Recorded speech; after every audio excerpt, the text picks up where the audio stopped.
குருவை பற்றி, குரு நின்ற இடத்தை பற்றி நம்ம பேசிக்கொண்டிருந்தோம் இல்லைங்களா? அதனுடைய ஒரு தொடர்ச்சி. குரு நின்ற இடம், குரு நின்ற இடம் நம்ம லக்னத்திலிருந்து குரு எந்த பாவத்தில் அமர்ந்து இருக்கிறதோ அது நின்ற இடம் சில மரபு சார்ந்த விஷயங்களை குறிக்காட்டும். மரபு சார்ந்த விஷயங்கள் அப்படின்னா வம்சாவழியில் நடந்துட்டு இருக்கிற விஷயங்கள். சரிங்களா? 4ஆம் பாவம்னா அம்மாவுடைய வம்சாவழி. 9ஆம் பாவம்னா அப்பாவுடைய குடும்பம், அப்பாவுடைய வம்சாவழி. வம்சாவழின்னு நான் சொன்னேன்னாலே அந்த அந்த குறிப்பிட்ட நபருடைய தந்தை தந்தையுடைய குடும்பம் அல்லது தாயுடைய குடும்பம் ரெண்டும் சேர்ந்து தான். தந்தையின் குடும்பம், தாயின் குடும்பம், இது இரண்டையும் சேர்த்து தான் வம்சாவழி. சரிங்களா? அதனால் முதல்ல வம்சாவழியை பற்றின ஒரு வம்சாவழின்னு சொன்னேன்னா அந்த வார்த்தையை பற்றின புரிதல் தவறாக புரிஞ்சிக்கக்கூடாது. நிறைய பேர் வம்சாவழின்னு சொன்னால் வெறும் தந்தை வழி மட்டும் பார்க்குறாங்க. ஏன்னா குலதெய்வம் தந்தை வழி குலதெய்வத்தை தான் நம்ம கும்பிட்றோம் அப்படின்றதுக்காக வம்சாவழின்னா வெறும் தந்தை வழி அப்படின்னு பார்க்குறாங்க. அது அப்படி கிடையாது. வம்சாவழி அப்படின்னா தந்தை தாய் இரண்டும் சேர்ந்து தான். குலதெய்வத்துக்கு எதுக்காக தந்தை வழி குலதெய்வத்தை மட்டுமே ஃபாலோ பண்ணுறோன்றதுக்கான அர்த்தம் வேற. பித்ருக்களுக்கு தர்ப்பணம் கொடுக்கறதுக்கு ஏன் தந்தை வழி பித்ருக்களை மட்டும் ஃபாலோ பண்ணுறோம் அப்படின்றதுக்கான அர்த்தம் வேற. சரிங்களா? அதுக்கும் இதுக்கும் சம்மந்தம் கிடையாது. அதையும் இதையும் தயவு செஞ்சு போட்டு குழப்பிக்காதீங்க.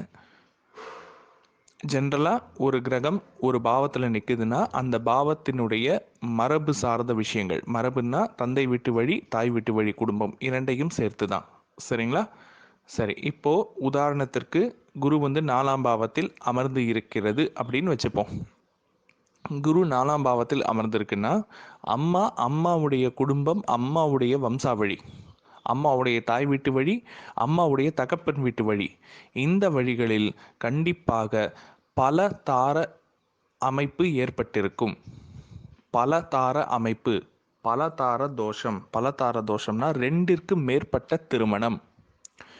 குரு பல தார தோஷத்தை எடுத்து உரைக்கக்கூடிய கிரகம். அந்த விஷயத்தை குறிக்காட்டக்கூடிய கிரகம். ஸோ குரு எந்த பாவத்தில் அமர்ந்திருக்கிறதோ அந்த பாவத்தினுடைய வம்சாவழி, ஒன்று டைரக்டாக அந்த பாவம், இல்லைன்னா அந்த பாவத்தினுடைய வம்சாவழியில் 2ற்கு மேற்பட்ட திருமணம் கண்டிப்பாக நடந்திருக்க வேண்டும். சரிங்களா? எய்தர் 4ஆம் பாவம்னா அம்மாவுடைய குடும்பம், அம்மாவுடைய வம்சாவழி. இதே 5ஆம் பாவம்னா தாத்தாவுடைய குடும்பம், தாத்தாவுடைய வம்சாவழி. 7ஆம் பாவம்னா மனைவியுடைய குடும்பம், மனைவியுடைய வம்சாவழி. 9ஆம் பாவம்னா தகப்பனுடைய குடும்பம், தகப்பனுடைய வம்சாவழி. 10ஆம் பாவம்னா மாமியாருடைய குடும்பம், மாமியாருடைய வம்சாவழி. இந்த மாதிரி நம்ம இதே 3ஆம் பாவத்தில் குரு அமர்ந்திருக்கிறாருன்னா 3ஆம் பாவம் மாமனார் ஸ்தானம். ஸோ மாமனாருடைய குடும்பம், மாமனாருடைய வம்சாவழி. இப்படி தான் நம்ம கனெக்ட் பண்ணி யோசிக்கணும். குரு எந்த பாவத்தில் அமர்ந்து இருக்கிறதோ அந்த பாவம் பல தார தோஷத்தை சுட்டி காட்டக்கூடிய பாவம்.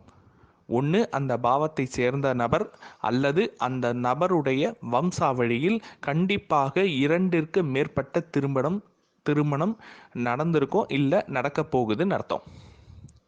நடக்க போகுதுன்னு சொல்கிறத விட அது ஏற்கனவே அவங்க முன்னோர்கள் வழியில் நடந்திருக்கும். சரிங்களா? நன்றி.